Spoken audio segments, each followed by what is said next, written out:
দাদা, কাশ্মীরে শুভেন্দু অধিকারী যেতে বাধা দিচ্ছে, কল্যাণ ব্যানার্জি বলছেন এই যে শুভেন্দু অধিকারী বলছেন কাশ্মীর। শুভেন্দু অধিকারী যেতে বাধা দেয়নি, শুভেন্দু অধিকারী বাধা দেওয়ার কেউ নয়। শুভেন্দু অধিকারীর এই বক্তব্যটা একটা আবেগের জায়গা থেকে আমাদের সবার দেখা উচিত। চোখের সামনে বিতান অধিকারীর ওই ছোট্ট বাচ্চাটাকে দেখে, বিতান অধিকারীর স্ত্রীকে হাউ হাউ করে কাঁদতে দেখে শুভেন্দুবাবু অত্যন্ত একজন আবেগপ্রবণ মানুষ, তিনি নিজেকে সত্যিই ধরে রাখতে পারেন।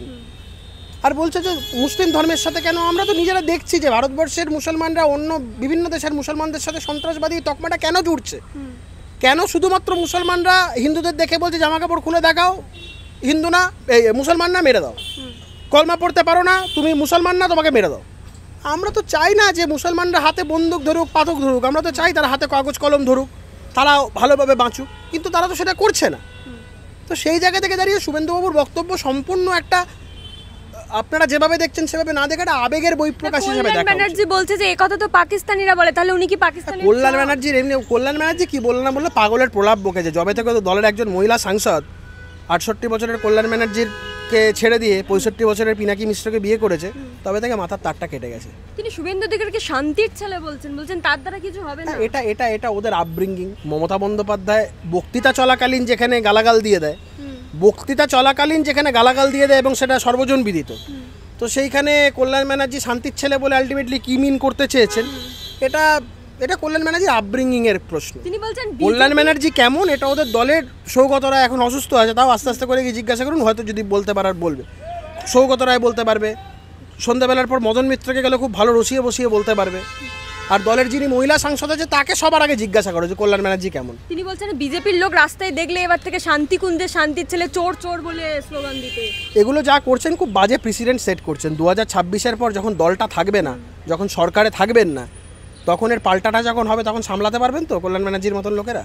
তিনি বলছেন বিজেপি কথায় কথায় হিন্দু মুসলিমের মধ্যে দাঙ্গা লাগিয়ে দেওয়ার বা লড়াই লাগিয়ে দেওয়ার চেষ্টা করে এবং তার মৃতদেহের ওপর ভেটে গিয়ে কি আপনারা শুনুন, একটা কথাই বলার, সেটা হচ্ছে এই সমস্ত ফালতু কথার উত্তর দেওয়ার কোনো অভিপ্রায় বা ইচ্ছা কোনোটাই নেই। একটাই শুধু কথা বলবো, মমতা বন্দ্যোপাধ্যায় যদি 30% পাশে দাঁড়িয়ে তাদেরকে নিয়ে নৃত্য করাতে পারে 70% হিন্দুদের মাথায় তুলে নিজের কোরিওগ্রাফার হিসেবে, আমাদের অধিকার আছে 70%-এর পাশে দাঁড়ায়, আমরা সেটা দাঁড়াচ্ছি। আমরা মুসলমানদের বলছি, আহ্বান করছি, ভদ্রভাবে বাঁচুন, হাতে পাথর তুলে নেবেন না, বোম বন্দুক তুলে নেবেন না, হাতে কাগজ তুলুন, কলম তুলুন, আপনাদের শিক্ষা কর্মসংস্থান এগুলো নিয়ে কথা বলুন। এই ওয়াকাফ অ্যামেন্ডমেন্ট বিল নিয়ে আপনারা কিছু বোঝেনও না, কিছু জানেনও না, এটা কিন্তু সরকার আপনাদের ভালোর জন্য করেছে, আপনারা পাথর ছুটছেন। যেই সমস্ত নেতারা আপনাদের বলছে যে মাদ্রাসা হবে, মাদ্রাসায় পড়াতে হবে, সেই সমস্ত মুসলমান নেতাদের প্রশ্ন করুন যে আপনার ছেলে বা আপনার মেয়ে কোন মাদ্রাসায় পড়ে, সেই মাদ্রাসার নামগুলো একটু বলুন না। যেই নেতারা মুসলমানদের সাধারণ গরিব বাড়ির মুসলমানগুলোকে বলছে আরে পাথর তুলে পাথর মারো, বোম মারো, গুলি মারো, তারা প্রশ্ন করুক না তাদের দলের মুসলমান নেতাদের যে আপনার ছেলে বা আপনার বাড়ির মেয়ে কোথায় পাথর ছুটছে, চলুন তো আমাদের একটু দেখান তো, কোথায় বোম মারছে, কোথাও গুলি মারছে, একটু দেখান তো। মুসলমান সমাজের মধ্যে যদি চেতনাটা না আসে, আমরা তাদের কাছে দেখুন ভোট ভিক্ষার জন্য তাদের পা ধরতে পারবো না। তারা ভোট দিলেও আমরা জিতবো, আমরা না দিলেও, ওরা না দিলেও আমরা জিতবো। 70% হিন্দুরা যেখানে, সেখানে যদি কনসলিডেট হয় 30%-এর প্রয়োজন হবে না। মমতা বন্দ্যোপাধ্যায় থাক, তার 30%। কল্যাণ ব্যানার্জি বলছেন বিজেপির বাপের সম্পত্তি নয় এই হিন্দুরা। এর মধ্যে কিন্তু বাপের সম্পত্তির প্রশ্ন না, প্রশ্নটা হচ্ছে হিন্দুদের পাশে যদি কেউ না দাঁড়ায়, আমরা মনে করি এটা আমাদের মৌলিক কর্তব্য, এটা আমাদের মৌলিক দায়িত্ব এবং কর্তব্য। আমরা হিন্দুদের পাশে দাঁড়াবো, হিন্দুদের কথা বলবো। শুধুমাত্র 30%-এর পাশে দাঁড়ানোর জন্য মমতা বন্দ্যোপাধ্যায় মাথায় হিজাব পরে রেড রোডে নামাজ পড়বে, বিকাশ ভট্টাচার্য ধর্মতলার রাস্তায় দাঁড়িয়ে হাতে গরুর মাংস খাবে, আর উল্টো দিকটায় যদি কেউ কথা বলতে যায় তখন সেখানে নিয়ে আপত্তি হবে, এটা হতে পারে না। আমাদের কাছে ধর্মনিরপেক্ষতা তখনই মনে হবে যখন এই বিকাশ ভট্টাচার্য যেমন 1 প্লেট হাতে গরুর মাংস খাচ্ছে, পাশে মোহাম্মদ সেলিম দাঁড়িয়ে 1 প্লেট শুয়োরের মাংস খাচ্ছে, সুন্দর দুজনে মিলে খাবে, তখন ওটা হচ্ছে ধর্মনিরপেক্ষতা।